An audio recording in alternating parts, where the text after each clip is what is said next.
Okay. All right. So Brendan Reesor, welcome. Thank you. Nice to be here, Rachel. Yes. Do you want to give a little introduction to yourself? Sure. So, I wrote a book called Beyond the Pale: Anemia, the Visible Yet Unseen Cause of Mental Illness and Gender Dysphoria. And I wrote that after a long journey of a big change in myself and my health. And then I started to notice some patterns around me as well.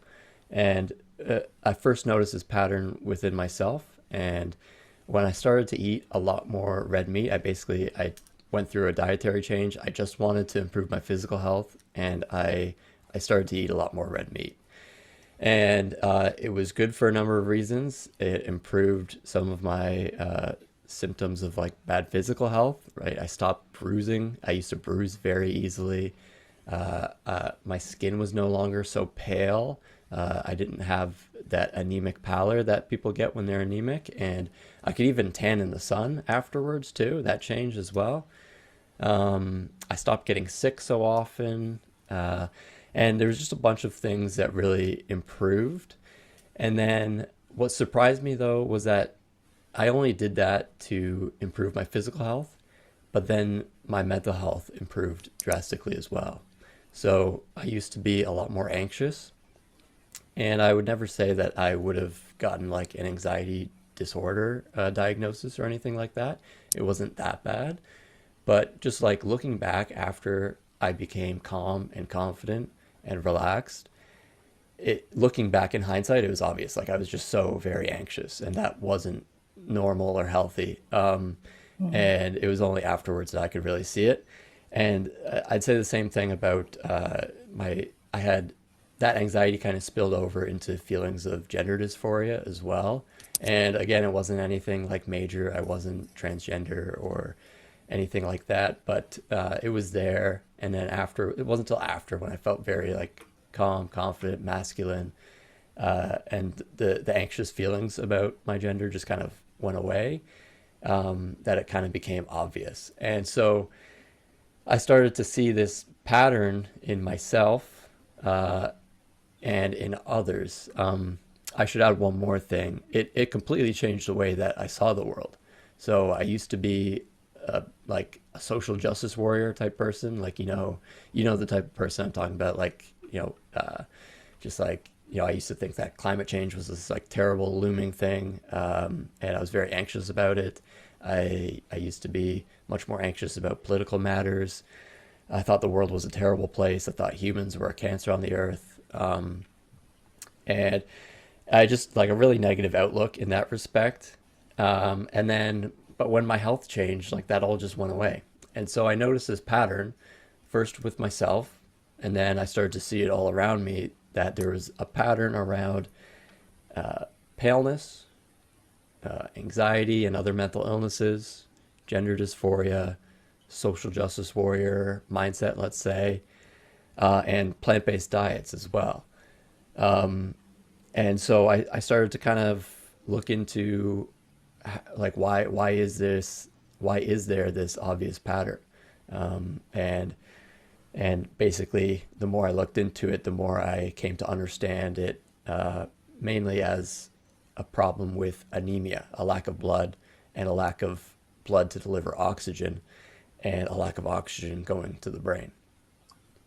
Oh, that's so beautiful. So it's like from your book and from what I read, I love that you address anemia as like a biological, physiological response to why we may undergo confusion for a number of reasons, and that's kind of similar to my views with physical health as mental health. And my I kind of have an obsession with dementia and forgetting of the self, and like you had said, in terms of going outside of the self, trying to fix the world instead of focusing in on our own biology, we just tend to lose ourselves. Which a lot of times they say, if you want to fix the world, fix yourself. So, can you explain a little bit of the difference between heme iron and non-heme iron, like plant plant biology versus the animal? Can you explain more of that, and then your history with being vegan and transition? Well, yeah, but first I want to address what you just said because that was like a light bulb thing for me. I never thought of it that way. But you're absolutely right. Yeah, looking back, I was very much looking out to the world to see what the problem was, and not towards myself. And that makes a lot of sense. That's a very good point. Because a lot of people, what they do, they rationalize their emotions. So we'll get into it later, I suppose. But basically, because you're not getting enough oxygen and you're suffocating, you get this overwhelming feeling of anxiety. And then what people do is they're constantly feeling like something is wrong, something is wrong, something is wrong. And then they look out into the outer world and they're looking for something to explain what is wrong, right? And they're not Hmm. looking inwards at themselves. And so that's a brilliant point that, um, and yeah, hopefully we'll circle back to that because it relates Yeah. to like how the brain creates this somatosensory map of the self and the world around us. Um, so thank you for that. Your question was about heme iron and plant-based diets, right? Yeah, so heme iron and then non-heme iron, and I guess yeah, I wanted to hear more about your story with being able to tan was probably the biggest thing for me with going to the animal-based proteins, getting more of that natural iron into it, like kind of blew my mind. Mm-hmm. But a lot of people don't realize that that is just like your book says. It really is about anemia and about the ability of the blood to flow and to circulate and to bring everything. But can you just give, yeah, if you have like a Yep. scientific background with that, yeah. So basically, with plant foods, they'll have iron in them, but it is in the form of non-heme iron, and it is not highly absorbable. And then animal-based foods, they have heme iron, and that is much more bioavailable and absorbable. And another problem with plant foods is that they come with toxins within the plant that prevent animals from absorbing the minerals of the plant. And so there are different ones that inhibit the absorption of different minerals, but with iron, phytic acid and phytates inhibit iron absorption. Tannins, like in coffee and tea and stuff, do. Um, Soy protein does, and oxalates are another big one. So there's kind of like a big issue. Like if you're on a plant-based diet, you're much more susceptible to iron deficiency, and then via that anemia. And then if you happen to switch to eating a ton of red meat, which is a very high source of iron and heme iron, then that can be a big difference maker. For me, I actually believe that the ability to tan was more so, and this is just an educated guess, but I think it was more so the avoidance of vegetable seed oils. Hmm. So I used to eat tons of vegetable seed oils like most people do, in canola and soy oil, or you know just any vegetable oil or margarine that you buy at the store. And the fatty acids that make up those vegetable seed oils, they are polyunsaturated fats. And what that means is that they're more wiggly, and Hmm. so they're more easily damaged by heat and radiation. And so if those fatty acids that are easily damaged by heat and radiation are making up the cell membranes of your skin, it wouldn't be so surprising if they were more easily damaged by the sun, right? And so, because I used to burn like really badly, and now like I still like moderate my sun exposure, but it's nothing like it used to be, and it's such a sudden change. For a while I was like still scared to go in the sun, but then I like kind of like slowly came out into the sunshine and was like, oh, okay, it's not that bad. I can tan. And it Yes. just changed my relationship with the sun from something that I would avoid, thinking Hmm. that that was good for me. And I guess it was because I was burning at the time, but it was something I would avoid. And then now it was something that I was actually seeking out. I was trying to get more sun exposure. Um, And so now might be a good time to explain a distinction between the two different types of palenesses that I address. So the Yeah. reason why this was a difficult pattern for me to kind of understand at first was because for me, possibly the bigger change in paleness was my inability to tan and then changing to an ability to tan. Hmm. And so in that way, I became less pale. But that is one type of paleness, a paleness from a lack of sunshine. The sun basically encourages melanin production, and melanin produces like a brown, bronzy color in your skin. And you can be pale because you lack sunshine, but you can also be pale because you lack blood underneath the surface of your skin. So your skin is translucent. That means that some of the light can shine through it, and that means you can kind of see through it. So you can see the blood that's underneath your skin. And on podcasts, I always just show people like you can just push the back of your hand and you can push the blood away, and it goes kind of a whitish yellow color because it's devoid of blood all of a sudden. The blood's been pushed away, right? You can do the same thing with your nail beds, right? And you can see them go from pink to white as the blood goes away, and then back to pink as the blood fills it back in, right? So this is actually a really important health cue for people because, well, it's actually the reason why we see the colors red and green. So most mammals, like your dog and cat, they can't see uh, red, reds and greens. They can't distinguish them, right? They can only see two dimensions of color. They can see the blue to yellow dimension and the white to black dimension. But there is a third dimension of color that humans and a few other primates can see out of all the mammals, and that is red to green. And Mark Changizi, he's a cognitive neuroscientist. He's made a bunch of cool discoveries like this. Uh, Most people think that we see the color red so that we can identify fruits, or the color green so that we can identify which leaves to eat. Um, and it's really a silly explanation because plenty of other animals that aren't primates eat these foods, and the pattern just doesn't work. But all of the primates that have red-green color vision, they all have skin showing. Hmm. They all have parts of their body where they're not completely covered with hair.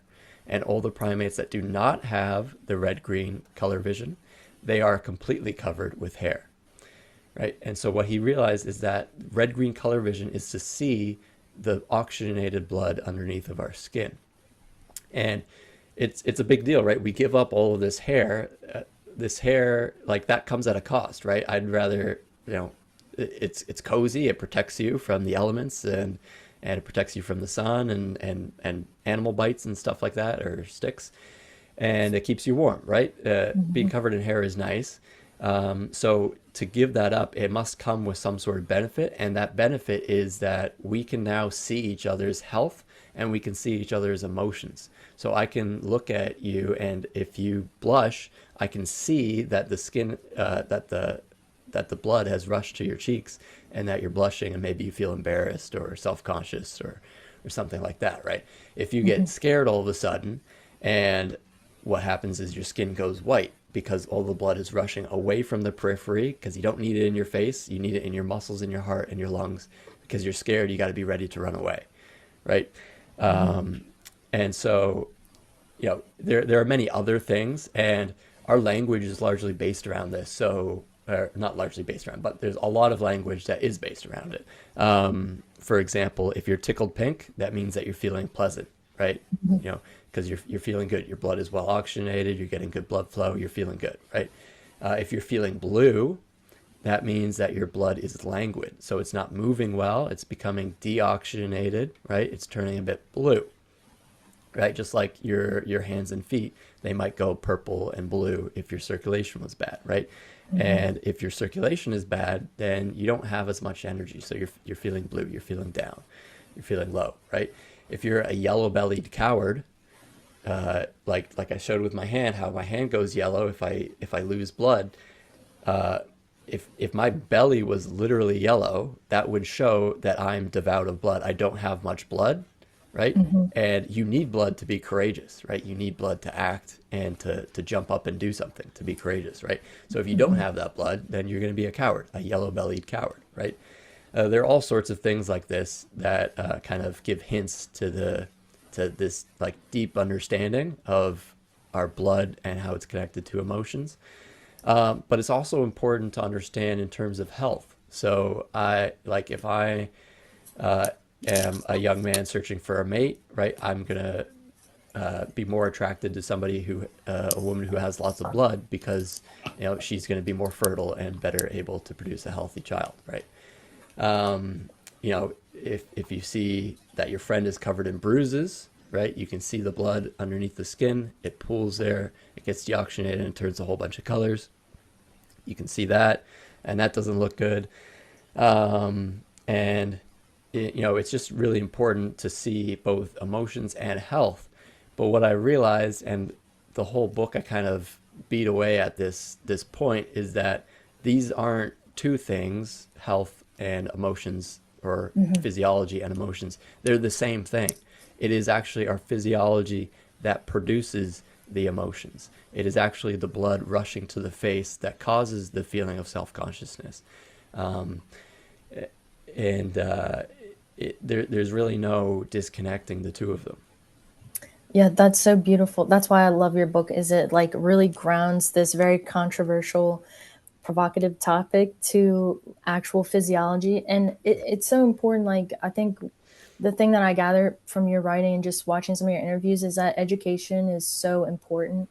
Education and even just knowing like these subtle things about how can you see if I'm anemic, these little bitty tests, these cues that if you were to walk into your doctor's office, they would be looking for these signs, but we've just become so like illiterate to our biology and like you're saying mating preferences, like men look for females with waist to hip ratios, and a lot of the times like in our society we've kind of lost that. But something I find interesting with talking about the bottom up approach, and like you're saying our physiology determines our emotions or how we see the world, is even thinking about the gut bacteria and like the strong link with certain gut bacteria and the hormones that we're producing.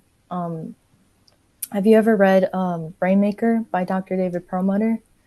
No, I haven't, and I'm not very familiar with much about like the microbiome. I've read like a little bit, like as the average person has, but it's not something I've dug into. No, but Yeah, I feel like you would love it. You would love it as like as a bottom up approach, and mm-hmm. how you were saying. Let's see. You talked extensively. Something I loved in your book was about pregnancy nutrition, and how nutrition during pregnancy greatly influences even. Well, we know that it affects our metabolic outlooks, but you're saying even sexual orientations and stuff outside the womb later based on testosterone and estrogen. Can you talk a little bit about your discovery with that? And do you know a lot about like, I'm sure you do, anemia and pregnancy? Is like anemia, a lot of women I know personally, I'm very passionate about this topic as well because a lot of women I know get either diagnosed anemic when they're pregnant. So can you just talk about how we typically greatly underestimate the amount of nutrients that we need in regular time, but especially during pregnancy? Yeah, yeah, absolutely. And this one, I don't have any personal experience with like people who have had postpartum depression or anything, but like this topic, like for some reason, it infuriates me more than Oh my anything God, because of same. how obvious it is. Hmm. And but it just nobody understands this. So basically, like the earlier in development a child is, the more critical their development is, right? So basically, like if you have like bad health when you're 20, that's no good, but it's better than like having a period of bad health when you're 5 years old, right? Hmm. That if you have a period of bad health earlier in life, it will affect you more greatly. And it's just more critical to have good health and nourishment at younger and younger ages. And this is still true even before you were born, right? It's true while you're in your mother's womb, and it's critically important that you get enough nutrition and oxygen rich blood delivered to your tissue through the placenta of, like, from your mother, right? Hmm. And so that blood, it doesn't just come magically from nowhere. It comes from the mother, right? And so the more blood that the mother has, the more oxygen she can deliver to the child, right? And it's very difficult to produce enough blood. You might wonder why somebody would just not have enough blood, but your bone marrow is constantly producing trillions of red blood cells. So actually, 4 out of every 5 human cells in your body are red blood cells, right? 80% of your cells are red blood cells. It's an incredible number of cells. They're very tiny, but by number, there's a ton. So it takes up a ton of cellular division, and that can be very nutritionally demanding. It takes a lot of B12. And then to produce all of the hemoglobin that packs into the red blood cell, and there's 200 to 300 million hemoglobin molecules in every red blood cell, that takes a ton of iron, right? So iron is typically the rate limiting factor. Most people, if they're anemic, it's because they have iron deficiency anemia, right? Hmm. So if a woman gets pregnant, uh, what she needs to do is she needs to drastically increase her blood volume as the child is growing so that she can now deliver enough oxygen and nutrition to herself and to the baby, right? If she's unable to increase and expand her blood volume appropriately, right, both her and the child will suffer in some way. And particularly the brain will suffer of both people, but I guess we can focus on the baby's brain for now. The baby's brain rapidly growing neurons, they're purely aerobic. They can only function with tons and tons of oxygen. If they're not getting enough oxygen, then they don't develop as much. They won't be as big. They won't be as cognitively powerful, and it changes just how they develop. And um, the mother will feel the effects too, and we talk about things like baby brain, right, where women will have like brain fog and they won't be able to think as well and they don't remember things as well. And I've Hmm. heard like weird theories that it's like, well, it's actually good to not be able to remember things when you're pregnant, because then you're going to be focused on it too much, or if your attention is too good, then you're too focused on it and then you forget about the baby because you're so focused on this other thing. And it's like that's just like such a stupid explanation. It's like, no, like they're anemic, their brains aren't working as Listen to your well. symptoms. Yeah, Yeah. because like their brains just aren't working as well because they had a very metabolically stressful pregnancy. Like it's a very Hmm. stressful thing to go through, whether you're completely healthy or not. Um, and so it's critically important that the woman is able to have a large enough blood volume for herself and the baby. Um, and then you get to things like postpartum depression. And what they'll tell you, this is another stupid explanation. They'll tell you, we don't know what causes postpartum depression. And you can look this up. You can go on to Cleveland Clinic or Johns Hopkins or something like that, right? And any one of Hmm. these online health websites, they'll say, we don't know exactly what causes postpartum depression, but we think it has something to do with the drop in hormones after delivery. And by the way, we don't want to call it postpartum depression anymore. We want to call it peripartum depression, because the depression doesn't always happen after delivery, postpartum, but sometimes it happens around or before delivery, so peripartum depression. Um, and the drop in hormones explanation, it doesn't make sense for 2 reasons, to me at least. And that is that a drop in hormones, that's a totally natural part of pregnancy and delivery. That happens for all animals. And unless you believe that depression is like just a normal thing and not an indicator of ill health, then you need to be like, what's going on here? Like that this shouldn't be like a normal thing. So something wrong is going on. And also a drop in hormones, that makes sense that if you have all this progesterone and then it suddenly goes down, I could see that causing a lull in how you feel on the time scale of a few days, maybe a few weeks, but postpartum depression, it often lasts for a year, 2 years, sometimes longer, right? So a drop in hormones simply can't account for that. Uh, and then the more obvious reason is, why do they want to call it peripartum depression? Because it's happening before delivery. So how can a drop in hormones that happens after delivery cause depression before delivery, right? So for Mhm. those reasons, the hormone explanation, it simply doesn't make any sense. But when you understand depression in the context of anemia and a lack of blood and oxygen delivered to the brain, it makes perfect sense, because while the woman is pregnant, she is struggling to deliver enough oxygen to both herself, her own brain, and her child.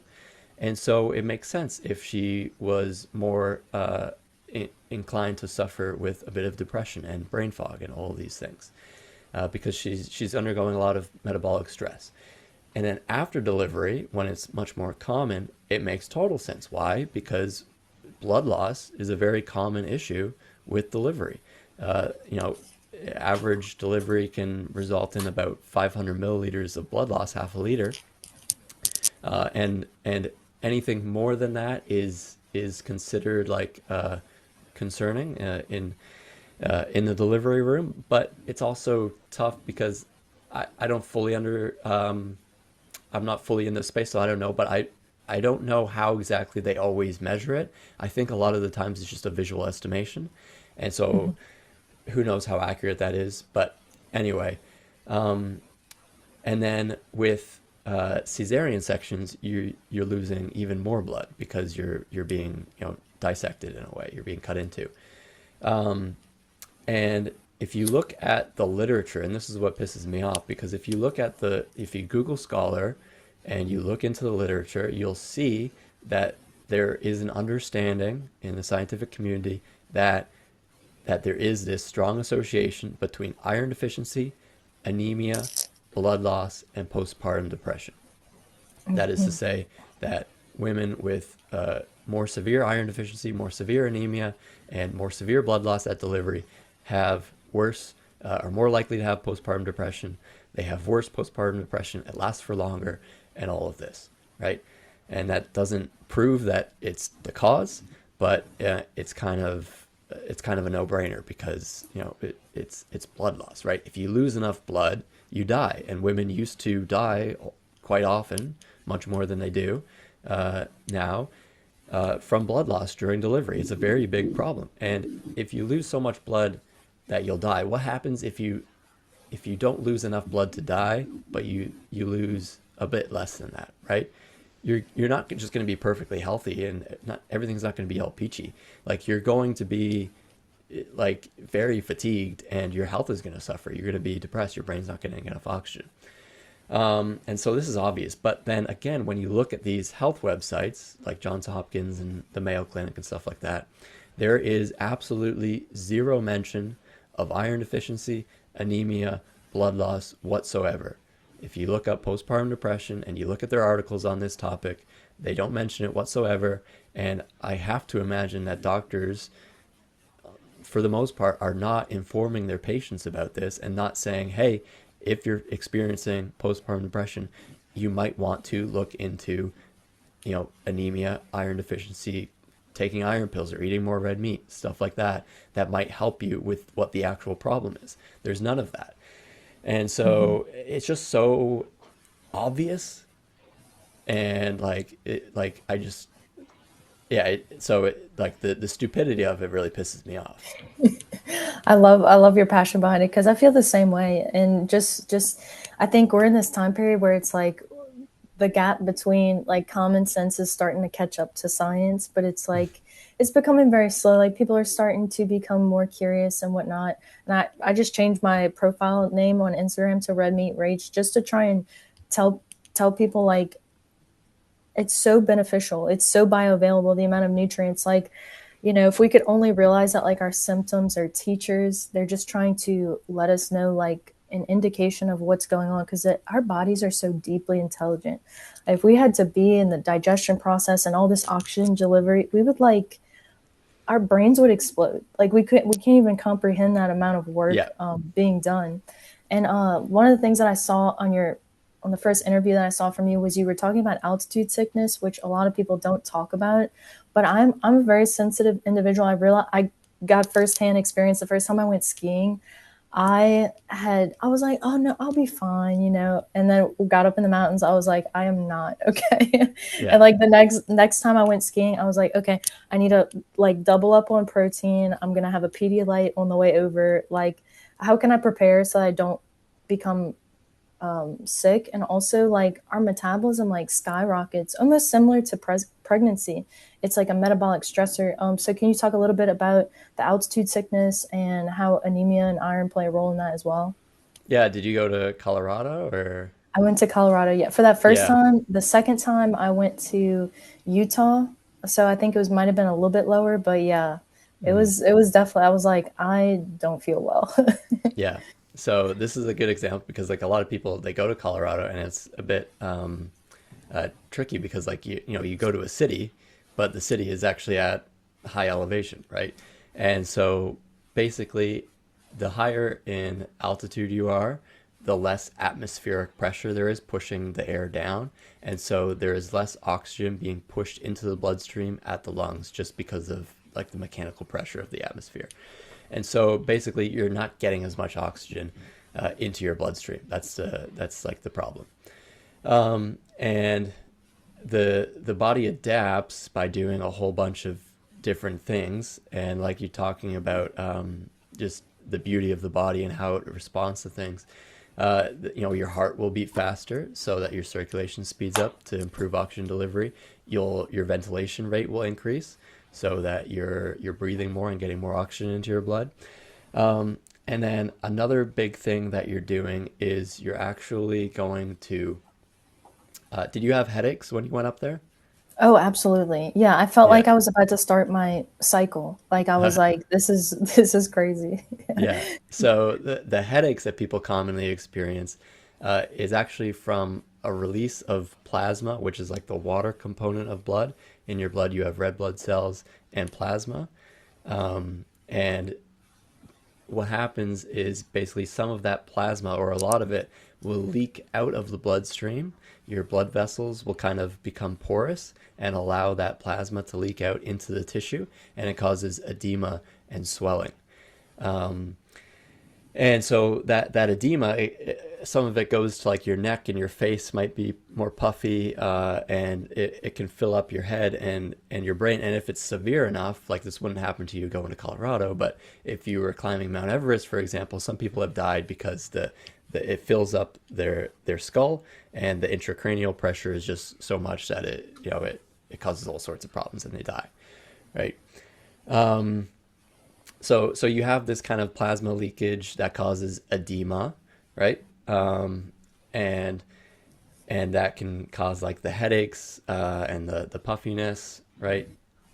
And then also you're just not getting as much oxygen.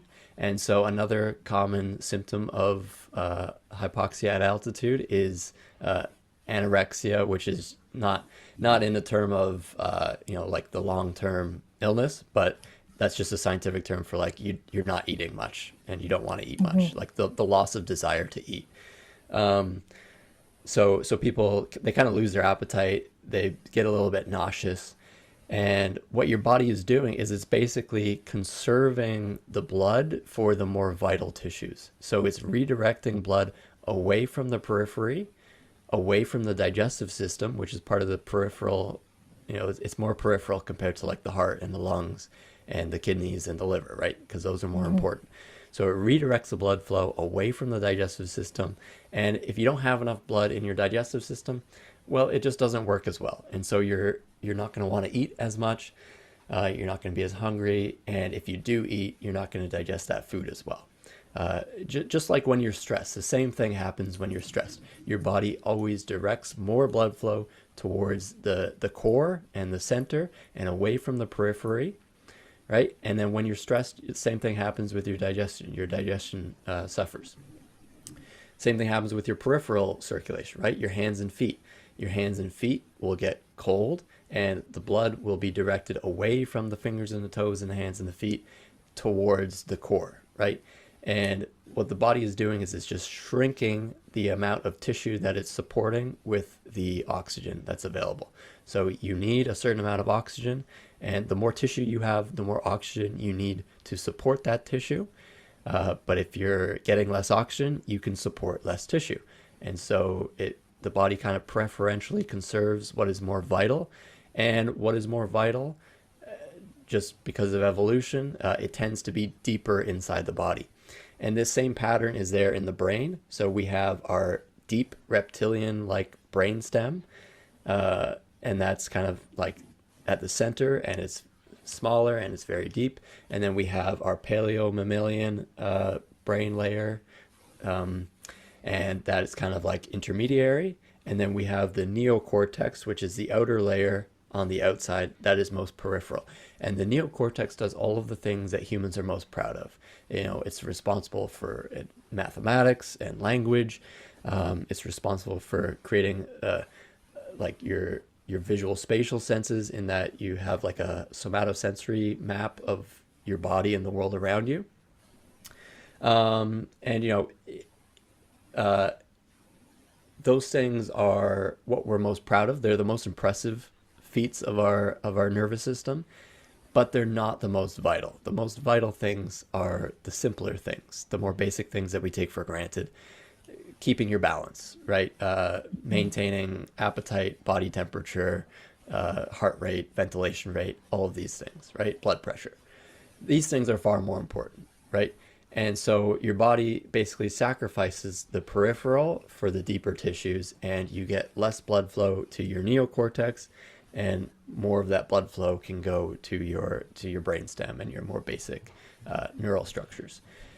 And so what you see with people, let's say you're a mountaineer and you're climbing Mount Everest, you might start to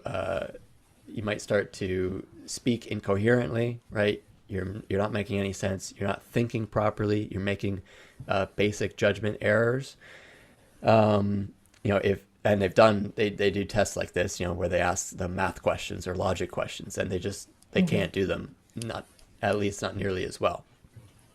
And another thing that will happen at altitude is that people will start to hallucinate a presence that is beside them, or behind them, or somewhere close to them, that they don't think it's themselves, that they think it's somebody else.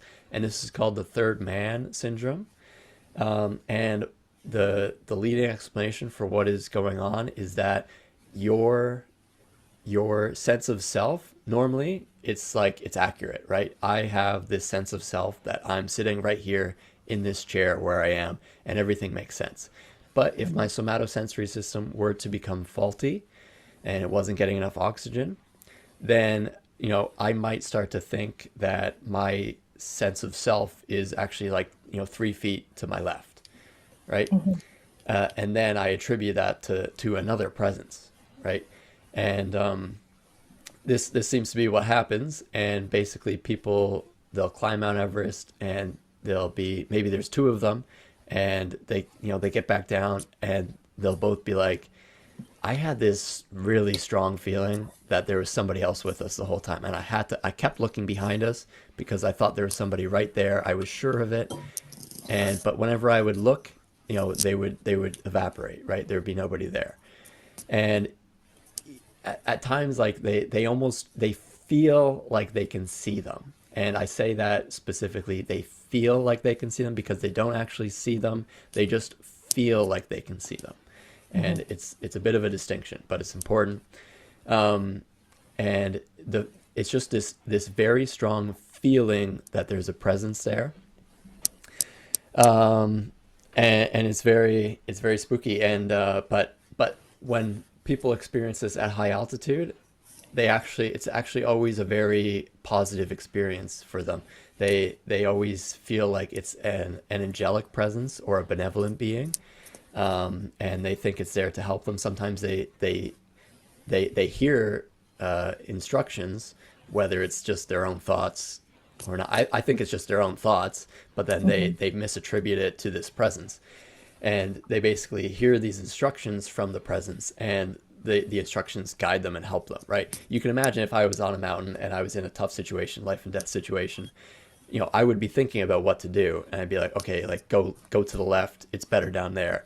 But if I misattributed that voice to a different presence, go to the left, it's better that way, then I would feel like that angel is, telling me you know, this guidance, right? Um, and so it's a very interesting thing, but yeah, hopefully I explained also like whatever symptoms you experienced as well there. Oh yeah, for sure. And also I forgot to mention I live below sea level in New Orleans, so like that was definitely a Oh big wow, jump yeah. as well. So I think that's also why I had a little bit, extra experience. But I do notice like since I've gone skiing after that, I just load up on protein, especially, load up on fluids and I'm fine. Oh So it's right, you were like asking for advice, weren't you? yeah, yeah, or Yeah. just like, what kind of like What should people do? how you put together the anemia and the hypoxia and the kind of the Yeah. confusion. So yeah, you hit the points there. Yeah. I don't know how much you can do in the short term. Like hydrating might very well help. And I was training. I trained a And little extra for yeah, sure. definitely. Yeah. Just basically, you want to improve your body's ability to deliver oxygen, right? So, Hmm. cardiovascular training and then having a sufficient blood volume. And cardiovascular training does increase your blood volume as well. So, I don't know how much you can do in the short term, but in the long term, you'd want to correct your anemia and increase your blood volume so that that's not as big of a problem. I like what you were talking about too in terms of how the body shunts blood flow to the center to those vital organs. Because like you, I tend to notice like the broader patterns, and I notice, oh, that's the same thing that happens during diabetes. Is Mhm. that the blood flow gets shunted towards the middle, and that's why I'm so intrigued with Alzheimer's dementia because we refer to it as diabetes type 3.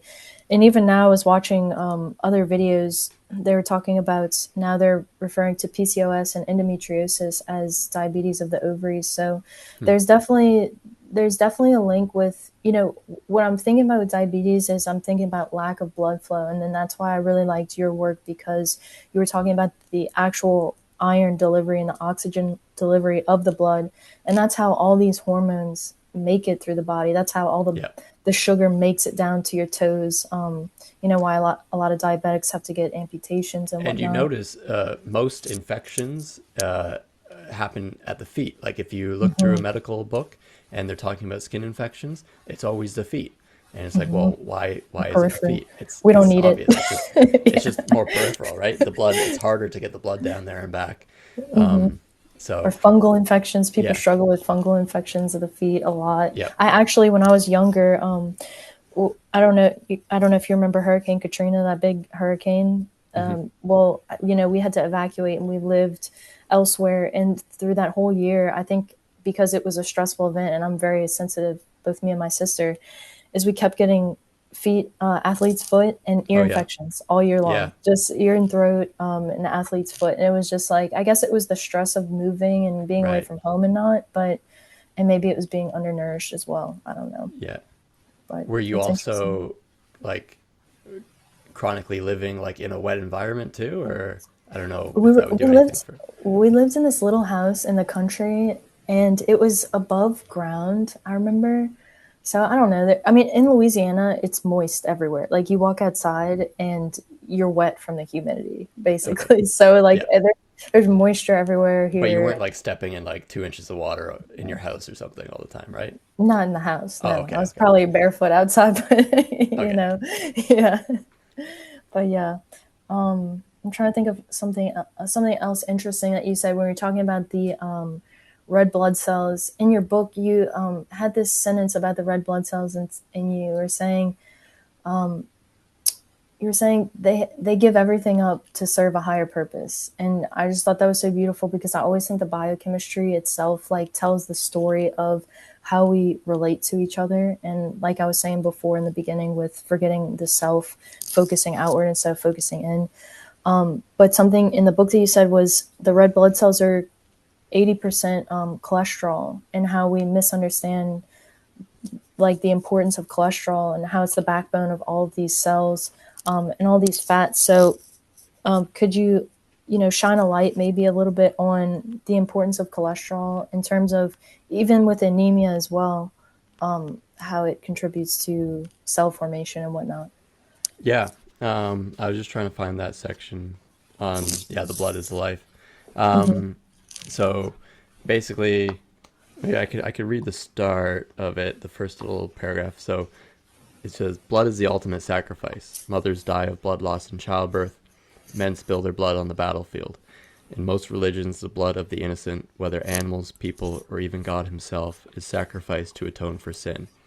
Our family members are especially important to us and close because they are blood. Is it simply in our blood to think this way, or is there something truly special about this liquid tissue?" And then at the end of the chapter, I kind of go back to that point to talk about like how it's physiologically true that the blood is this perfect metaphor for sacrifice, because blood cells, they're the exact opposite in a way of neurons for a few reasons. Neurons are purely aerobic. They need oxygen. They're these highly specialized cell types. They're kind of like the computer of your body, right? And your computer needs to run on like electricity because it's fast and it works well. And it doesn't have time to run like a gas generator, right? You don't have your computer run a gas generator. You know, you produce the electricity outside of the house, and then you just plug in the computer and it gets the electricity right away, right? But you need all of that oxygen, and so your neurons have like astrocytes and other um, uh, brain cells that basically are like spoon feeding the neurons the nutrients that they need to quickly produce energy, right? And so there's a lot that the body does to allow your neurons to function properly. And your neurons, they wouldn't be possible in like a low oxygen environment. Before there was oxygen on the earth, there were no neurons, there were no multicellular animals, there were no animals, right? Hmm. And so in order to have these big brains, like, we need a ton of oxygen. And the red blood cells are the opposite because they have no aerobic metabolism. They can only use anaerobic metabolism. So your cells, they have little organelles which can perform different functions. Your red blood cells, they sacrifice all of those. They dump them out at a certain point in their life cycle, No and so that, mitochondria. yeah, so that they can just house as much hemoglobin as possible and deliver as much oxygen as possible, and so they can be tiny and squeeze through the smallest blood vessels, right? So yeah, they get rid of their mitochondria and their other cell organelles, and then they're also very short-lived, right? They only live about 120 days. Your neurons, on the other hand, they live with you your entire life, right? They Hmm. use this nice, clean oxygen as their fuel supply or aerobic metabolism. And that allows them, because it's such a clean metabolism, that allows them to live for an entire human lifespan, right? Hmm. And it might be that the human lifespan is what it is because that's how long, our aerobic tissues can last, right? But the blood is the complete opposite, and there's just tons of red blood cells. Like I said, 80% of your cells, and they're constantly being replaced deep inside your bone marrow, right? And they're constantly just like they're they're they're bringing life to all of your tissues, and they're also washing away all of the toxins. So anything that your cells don't want, they take it away, and they're constantly bringing life. And so it's no wonder that we use blood as this metaphor for like redemption, and sacrifice, right? The blood, like it is like the ultimate sacrifice, and it is constantly like bringing life. The blood is the life. It's what brings life to all of our tissues, and it's what takes the bad things away, right? And in religious metaphor, that would be sin, right? Hmm. It's washing that away, right? So it's a really neat and deep metaphor to understand. Yeah, I love that. The To go back to a little bit on the well, what I was thinking about as you were talking about the neurons and the clean fuel for the brain and how much it requires, like it's very demanding, is well, I'd seen you on No Carb Life and you were talking about kind of your carnivore experience, and a lot of people don't understand the body's ability to produce ketones and glucose and how the body, like especially neurons, they have, don't they love ketone production? And could you explain a little bit about that? And then I kind of want to get more towards the hypoxia and the gender identity dysphoria that you were, mainly talk about. Yeah, I don't know how much I can explain about ketones. I'm certainly not an expert in those. From what I understand, it is a very like similar to glucose. It's a very good fuel source for the brain to use. And obviously, if if you go without carbohydrates or without food in general, your body it gets low enough on blood glucose, so it has to replace that with ketones. And if you can go online and spend all day arguing about which one is better.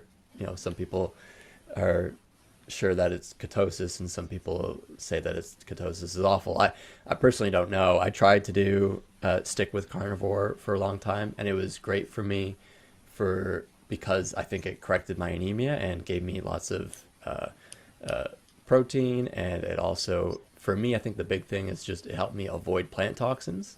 But Mm-hmm. I could never personally get fat adapted. I just couldn't digest and like go through that much fat, and so I wasn't getting enough nutrition and calories in that respect. I wasn't getting enough energy, and Mm-hmm. so for me now I just focus on I have lots of carbohydrates, like mostly white rice, and and I still eat lots of meat.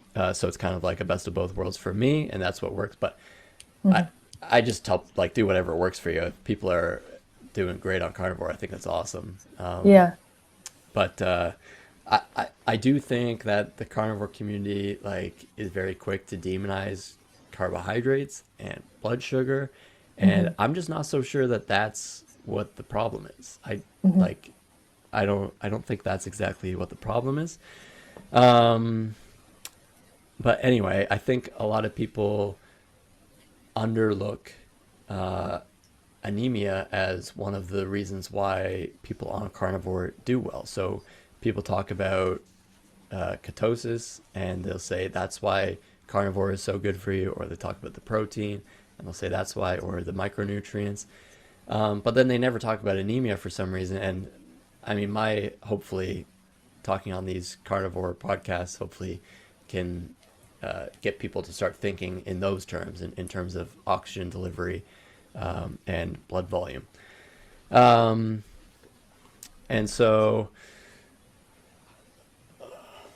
ketosis. Sorry, what was? I don't know if I answered your question very well, No, but I kind of was just listening to you.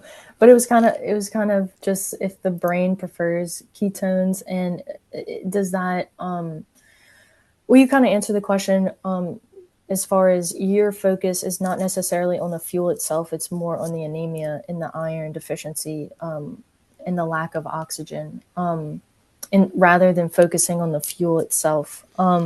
yeah, I don't know if ketones are superior or inferior. I honestly don't know.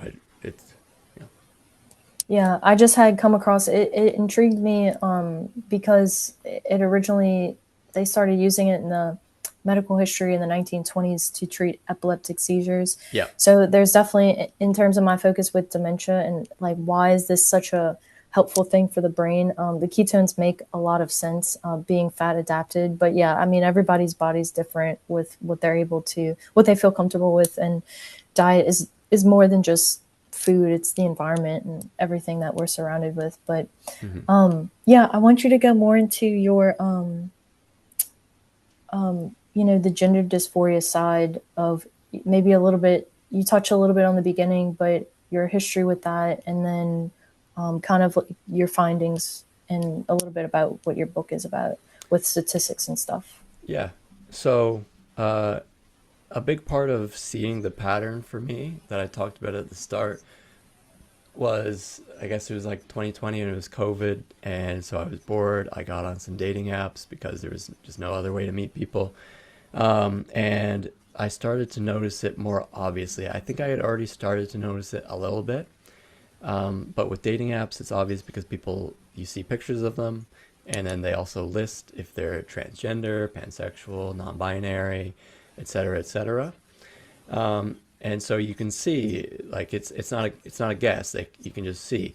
And I started to notice that I was like, I feel like every single person who identifies in one of those ways is clearly has this pallor, this paleness that I've been seeing, right? And I already noticed that it was common with like the vegan social justice warrior type of person, and that made sense to me because they were vegan, so they're iron deficient. But I started to see it in the, let's say gender dysphoria umbrella as well. And I tried to tell like a friend about this or a couple of friends about it, and like one of them kind of believed me and saw what I was saying, but like for the most part, they just like they thought I was crazy, and Hmm. I felt crazy. I was like, well, like I'm sure of it. And then so what I did, I tried to make it.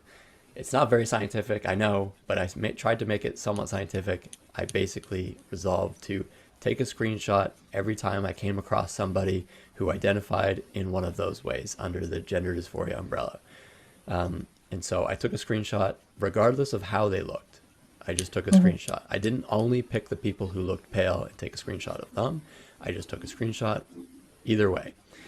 And then looking back, I mean, during it's kind of obvious during, but I look back at them, and hundreds of people, a couple hundred people, and literally, a couple of them you could argue weren't pale, maybe, but I could see it, and I've become very good at seeing this, and I have very good perception with it.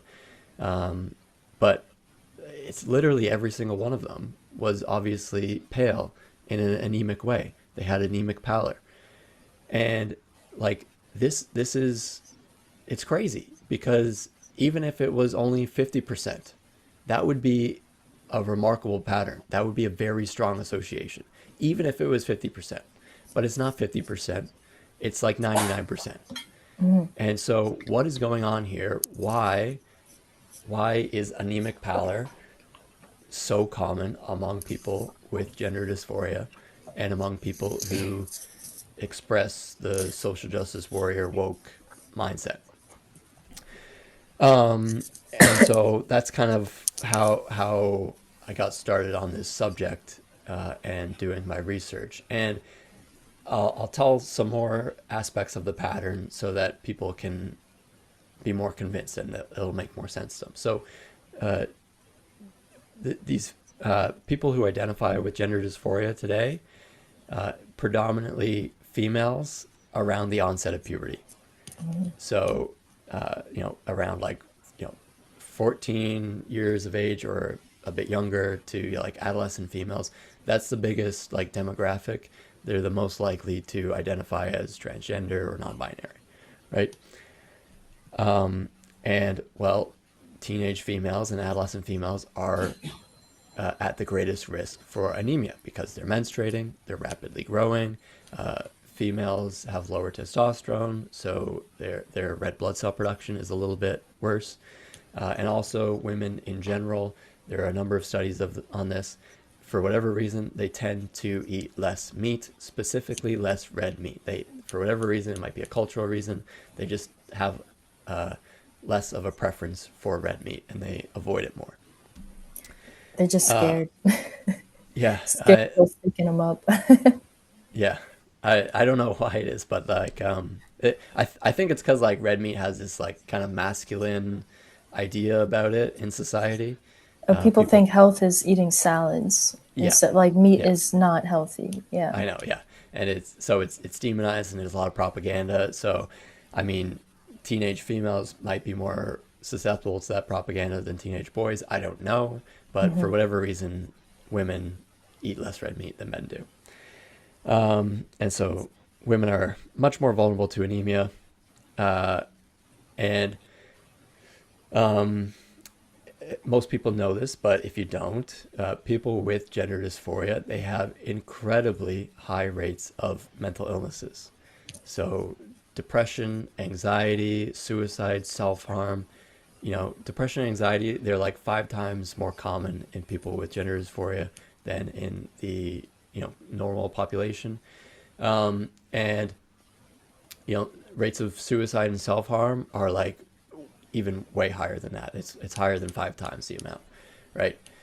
And it's a very concerning thing, right? Like, why do they have such high rates of mental illness? But what most people don't know is that, and it's quite clear, you can just look into it. People with gender dysphoria also have incredibly high rates of physical illness as well. So they Hmm. have higher rates of asthma, they have higher rates of epilepsy, liver disease for some reason, fibromyalgia. Uh, you know, they have higher rates of all sorts of these health problems. And even if you compare them, because people with gender dysphoria tend to be a younger demographic, right? There are studies where you look at them, and I can pull up the statistics if you'd like, Oh yeah, but there are yeah. You studies did a good job with that. that look at, people with gender dysphoria, and, their average age was like 18 years younger than the control group. And the gender dysphoric group still had like far worse health outcomes for the most part. So let's see. And this goes beyond just, gender dysphoria and everything. Like you're saying, depression and anxiety, there's so many people who are affected by this. Almost everyone my age Hmm. around me is the reason I became passionate, because I was on anxiety medications myself and acne medications. Mm. So everybody around is on something for some sort of anxiety or depression. And Yep. so it's as a very it's a very tender topic. But like, even reading your book, hearing you speak about it, like you have so much sincerity in the way that you're speaking for it, and I think a lot of people may push back because it's so controversial. Hmm. But, you know, at the end of the day, I think your message is so clear in that being that everyone deserves to be healthy, Yep. whether that's, mailman, priest over here, like the barbershop, like everybody needs health, because without health, we don't have anything. Yeah, exactly. And like so much of this book is like, I find it unfortunate that the topic is a controversial one, and that a lot of people aren't going to listen to it because of that. But like, for the most part, I just want to identify the reasons behind mental illness, Hmm. and then by looking at this, so we have people with gender dysphoria. They are an extreme example because they have extremely high rates of mental illness and physical illness, and they appear to be extremely anemic. And so, by looking at extreme examples, just like by looking at the example of the mountaineer who climbs Mount Everest, we can better understand your subtle signs of altitude sickness when you went to Colorado, right? Hmm. By looking at the extremes of this case, we can better understand the more subtle cases, because there are so many women who aren't severely anemic, but they're moderately or mildly anemic, and they Somewhere have in these between. these these they have a bit of depression or a bit of anxiety and a bit of these health problems, and but they don't know what is the actual cause behind it. But when we look Hmm. at the extreme, the association, the relationship becomes more obvious, right? Right.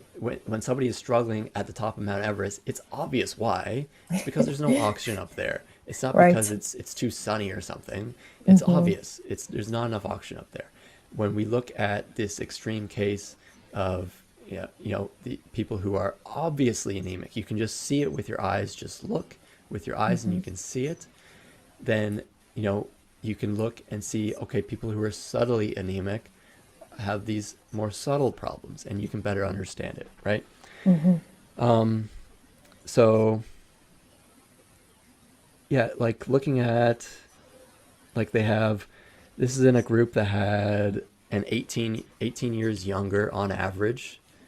The group with gender dysphoria was 18 years younger on average, but they have higher rates of non-hepatitis liver disease, higher rates of migraine, fibromyalgia, epilepsy, substance use disorders. That's another big one that people don't talk Hmm. about, substance use disorders. Personality disorders, post traumatic stress disorder, depression, big time, schizophrenia and psychotic disorders, hepatitis, chronic obstructive pulmonary disorder, COPD. That was another big one, and Hmm.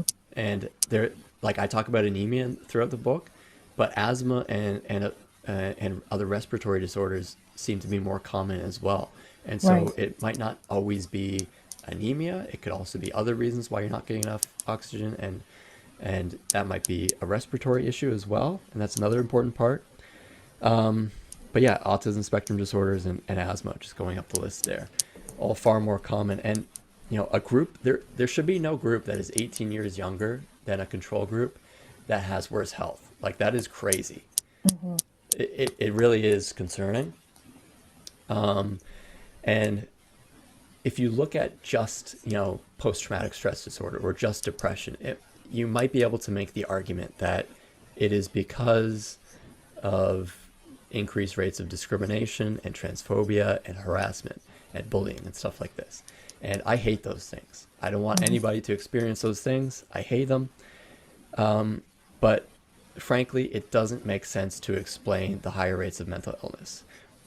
First and foremost, explain to me the physical illness, like the asthma, the fibromyalgia. Like, does that also cause it? Right? I don't think so. There are, I mean, there's so many arguments against this, right? As discrimination, thankfully, has gone down, down, down over the years, right? We live in a much more open and accepting society, and that's awesome. That's how it should be. But these rates of mental illness have just gone up, up, and up.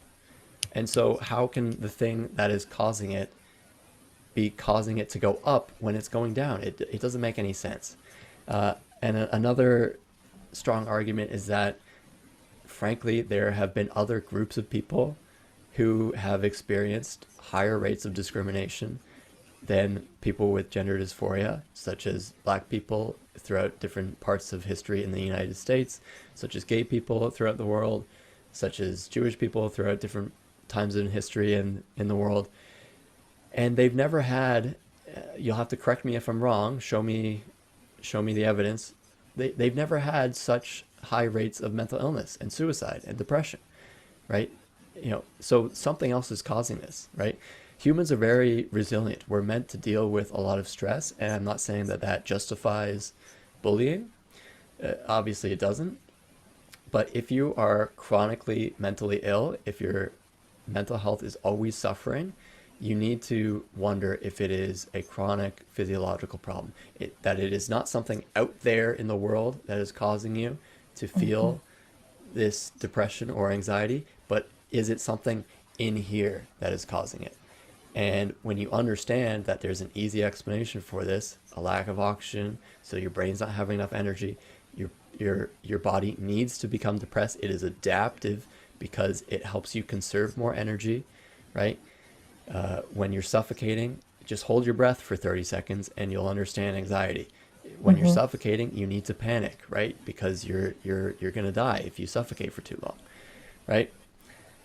These things are adaptive, and they're related to our physiology. They're adaptive. They're beautiful teachers. Beautiful, like symptoms of beautiful teachers. I like what you said about the extremes because that's how I got into all of this. Was like I wanted to build more muscle. I was starting to strength train. I was like, okay, well, there's a correlation to the food, and I think what you were saying with the carnivore community is that there's a lot of and cancer is a very difficult thing to understand. There's so many reasons and variables for it, but a lot of I think what the carnivore community focuses on is the stabilization of that glucose because a lot of cancer cells become like go crazy for glucose consumption. And but you're right though, you take I always tell people like you take the end of Alzheimer's dementia, but a symptom of Alzheimer's dementia is actually agitation and irritation and really Yeah, depression. So yeah, like if you could just take these subtle signs and be like, this is feedback from my body physiology, then I can look at what food am I putting in my body, because what helps to build all these hormones and all these neurotransmitters, and can help me be a little bit more calm and relaxed. But a lot Yeah, of times we don't do anything until we're in the red, in the extreme. yeah. Yeah, a lot of people, they'll experience irritability from time to time, right? Mm-hmm. And you need to realize that most of the time it's not that everybody around you today for some reason is just like being worse to you. It could be the case, but it's probably not. It's something going on with you, and if it's happening all the time, if you're a very irritable person, and I mean, I think people who are the social justice warrior type person, I think it's kind of obvious that they are more irritable. You need to wonder like what is going on there? Like why are you so irritable all the time? Why are you so emotionally unstable and imbalanced? Right? Yeah, and I like what you said too about menstruation and females with their cycle, because it's true. Like a lot of women are like, "Oh, I feel I am so crazy because I'm about to start my cycle," Hmm. but it's such a if you just experiment with, like, I say the week before, like eating a bunch of red meat, you'll find that like everything levels out. Like I stopped having cramps and headaches like that. It was like magic. Yeah. Wow. It's crazy, but I mean, and then there are some times where I don't prepare as well, or where maybe I over exercise and those headaches Yeah. and cramps come back. So it's kind of obvious, but yeah, we don't take it as a symptom, and to do something about it. It's just kind of like, oh, this is happening. So Yeah. I like your book in that, you know, the gender dysphoria topic is it's controversial, like we said, but like the anemia and these subtle cues about what's going on, that's the real, like, that's so Yeah. important for And people I to just like to add understand. one more thing that you were talking about this uh, before I got into some of the statistics. But like, yeah, this isn't about gender dysphoria, and I personally I couldn't care less how somebody identifies. And I say this in the book that if somebody if somebody who I loved wanted to identify as the opposite gender, then they would have my support. But if they were also depressed and anxious, if they were visibly anemic and I could see it, if they were Yes. bruising easily, if they were fatigued all the time, if their health was obviously awful, I wouldn't just shut up about that Right. and ignore it so that, because I'm afraid that somebody's going to think that I'm transphobic, right? And so I don't care if somebody thinks that I'm transphobic because of this, fine. But like what I care about is their health. I don't care about how somebody identifies. Wear whatever you want, act however you want, do that. I personally I don't really care about it. And I'll say this as well, and I say it in the book. If somebody was, let's say they were transgender and they fit this pattern and they corrected their health and their anemia went away and their depression went away, their anxiety went away, they felt lots of energy, they looked better, and they still wanted to live as the opposite gender, I would be so damn happy for them. Like that's all I would Be want for them. Yeah. I couldn't care less Happy and if their healthy. feelings around gender stayed the exact same. Who cares? Who cares? They're healthy now. Like that's not what this is about. So yeah, if people are curious about how I feel about that, that's how I feel about it. That's definitely important. I feel like that's always important when talking about this topic, just because it's so sensitive. But yeah, just Hmm. be happy. But like, everybody also deserves to be healthy at Yeah, the same time. So I just yeah. want I want to live selfishly. I want to live in a world where people are healthy and Same. intelligent and emotionally stable and rational, and people people get into all sorts of arguments about like political issues as if that's gonna solve as if that's gonna solve our disagreements and stuff. I would much rather live with somebody who disagreed with me on every line of political questioning, pretty much, but they were a reasonable person. I let's say I was left wing and they were right wing, and we disagreed on a lot of stuff politically, but they were a rational, reasonable, emotionally stable person. I'd much rather live with them than live with somebody who agreed with me on every single point, but was irrational, stupid, emotional, and just ridiculous. Right? I would much rather live with the first person. That was it reminded me of like I was in the shower the other night, like after I was reading your book, and I just kept hearing unconscious anemia. Like we're just like, unconscious to all these little symptoms and these physiological cues. And yeah, but you're right. The world would be so much better if we could just, if everybody had it's kind of like just having the view of the doctor. You use the Hippocratic oath, like if you practice two things, to help, but at least do no harm. Yeah. If everybody practiced that, encourage someone who's going through a hard time. Hey, maybe start picking up your amino and fatty acid intake. Pick up your protein intake. See if this helps first instead of just jumping to medications. But I think it really is, like you said, bottom up approach, and starting with this education is probably the most important Yeah. part, just to empower the individual. The number one thing that I think would improve the world is if the atmospheric concentration of oxygen Picked up all increased. it. Yeah, Yeah. I honestly do think it would, because if you look back at the time of the dinosaurs, that's how they were able to grow so big and support so much tissue. They Hmm. had 35% oxygen in the atmosphere instead of 21%. And so it makes a world of difference. They can grow those huge bodies. And at that time, I don't know how intelligent those animals were. I guess they had a higher ceiling for intelligence, but it could have been that just size was like the ultimate weapon, and so intelligence couldn't evolve like it did with us humans.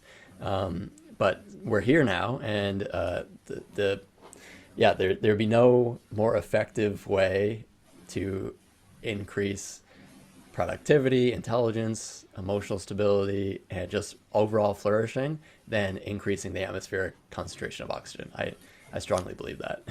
Do you think we had to dip to this level first to like evolve to where we are though?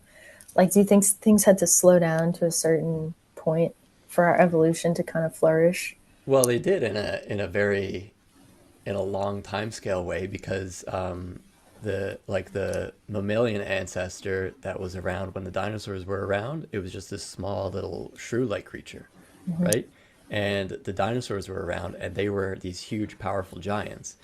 And I talk about this in one of the chapters of the book, is that people who are weak and vulnerable, whether they are ultra progressive and they want to burn the system down and change everything, or whether they are ultra conservative and they want to go back to the way that things are, you can think of the shrew like animal as the exact same way.